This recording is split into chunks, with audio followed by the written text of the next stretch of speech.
Many workshop participants felt deep relief in learning that there are others, there is support, there is hope for Quakerism to become more and more open in its diversity, open though it may already be in many ways.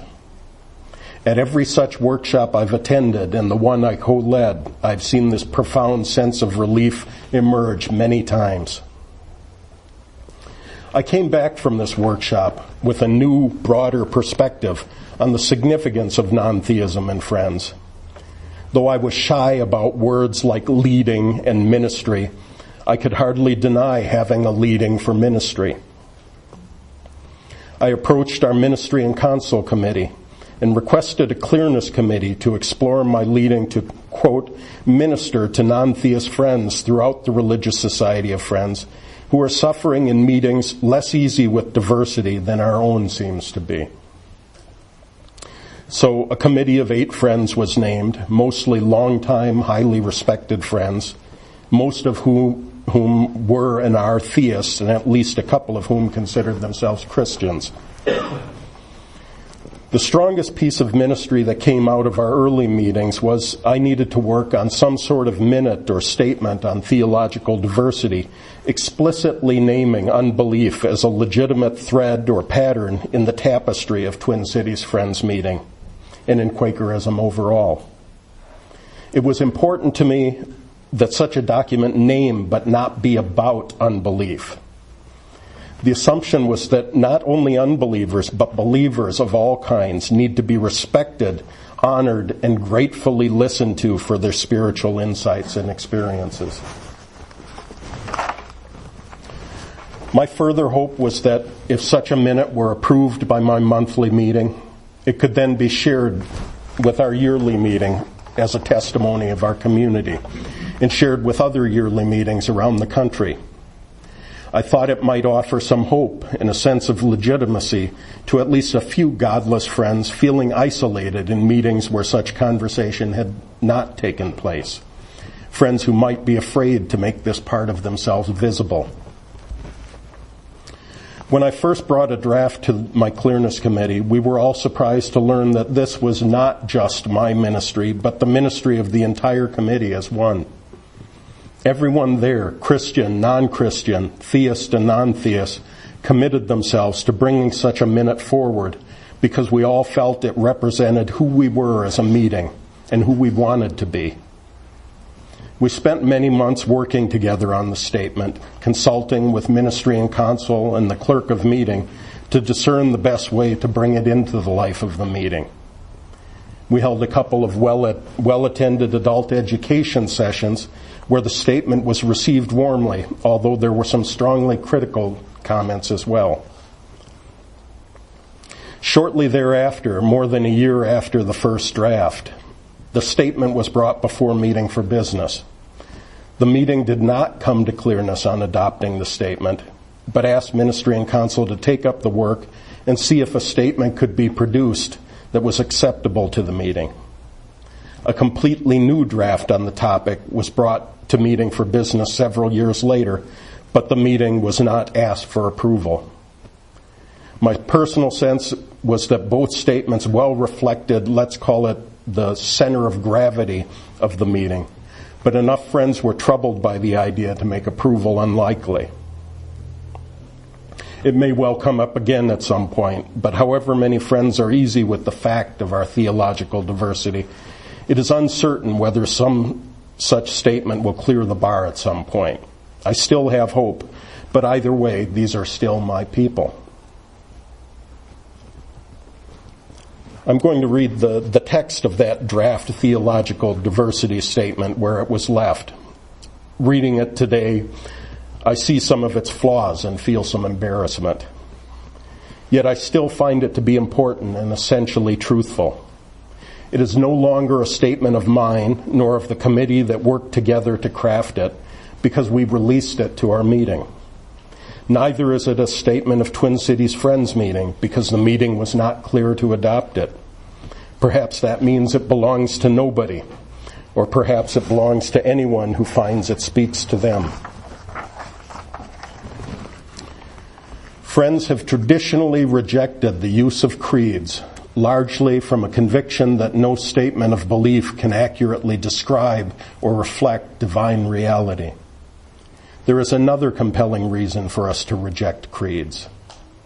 Over time, the spiritual and theological diversity among Friends has become far broader and deeper than early Friends could possibly have imagined. Twin Cities Friends meeting has fully and joyfully embraced as members people who describe themselves as Christians, as well as Wiccans, pagans, Buddhists, atheists, agnostics, and an even greater diversity of friends who neither claim nor desire a label to describe their distinctive individual views of ultimate reality. This is the reality of our community. The first purpose of this document is to express our gratitude for that reality and to explicitly state that differences along the full range of theological belief, including unbelief, are no barrier to membership or to full participation in our beloved religious community. This is not to say that beliefs, theological or otherwise, are irrelevant to our community or to the process of becoming a member. On the contrary, one of the great blessings of serving on a clearness committee for membership is the opportunity to better understand the deepest beliefs and spiritual passions of a potential member. What's more, a discussion of such beliefs might in some cases reveal that an applicant does not feel sufficiently drawn to the ways of Friends to become a member. The barrier in such cases is not belief per se, but affinity with our way of being together in religious community. Sometimes in our discussions of spiritual and theological diversity, we are too eager to search for commonalities, for that which transcends the differences between us. This is a worthy effort, but it should not get in the way of our understanding what those differences are. To love genuinely is not to care for a person despite their individual peculiarities, or to overlook those peculiarities, but to care for them wholly in full light of those blessed peculiarities. The beauty and richness of human community derives from difference as much as it does from similarity. What could we possibly learn from each other in a world where everyone has the same religious beliefs, political persuasions, family background, or ethnicity? Similarly, it is not enough to be tolerant of our differences. We need to bring our differences to the surface, rising above our fear of offending or being offended. Speaking and meeting for worship requires discernment, to be sure, but this does not mean that we should withhold a message for fears that others might be uncomfortable by our theology. We do not rightly discern a leading to speak by reflecting on how friends might receive that message, but reflecting on the quality and power of the impulse to speak and remaining faithful to Spirit as we experience it. There are messages and ways of speaking that may be inappropriate in meeting for worship, but again, we do not make this distinction according to our agreement or disagreement with the message. It is one thing to deliver a message that expresses the light of our faith, that we might kindle such a flame in others. It is quite another to proclaim ours as the only true light, or to berate others for being faithful to their own light. This means there is a place in our midst for evangelism in the best sense of that word.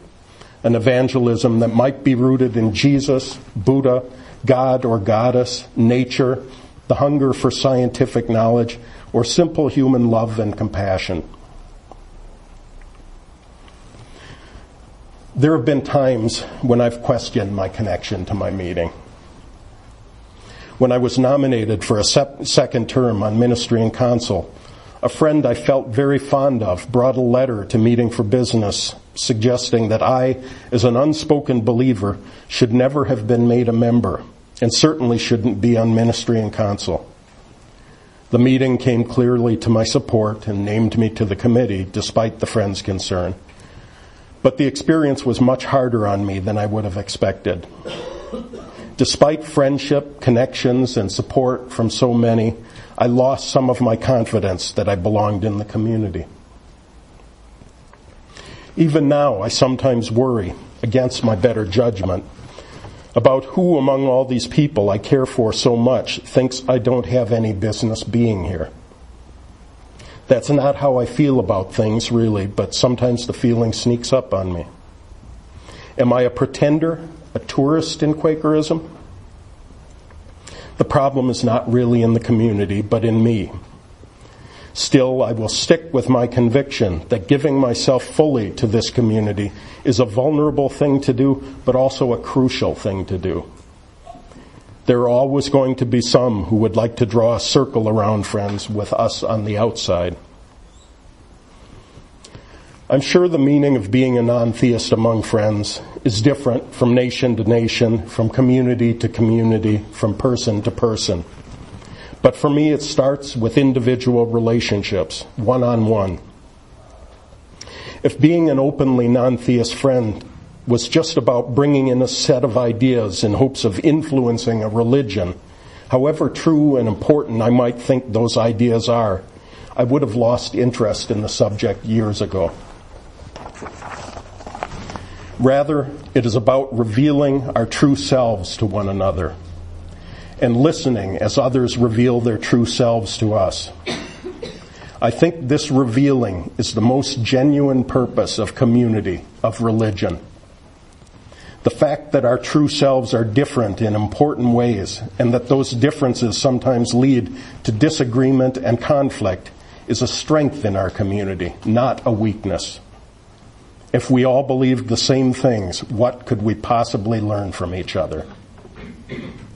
The love in our communities, if we are lucky enough to have it, is not theological or theoretical. It is not philosophical or right or wrong. It is real, human, messy, and conflicted.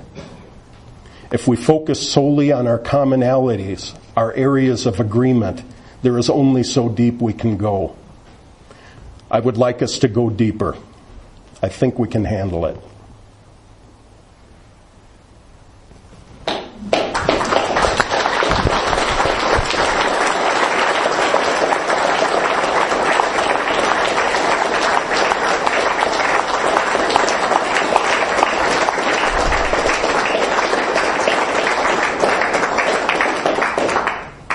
Thank you. Thank you, Joe.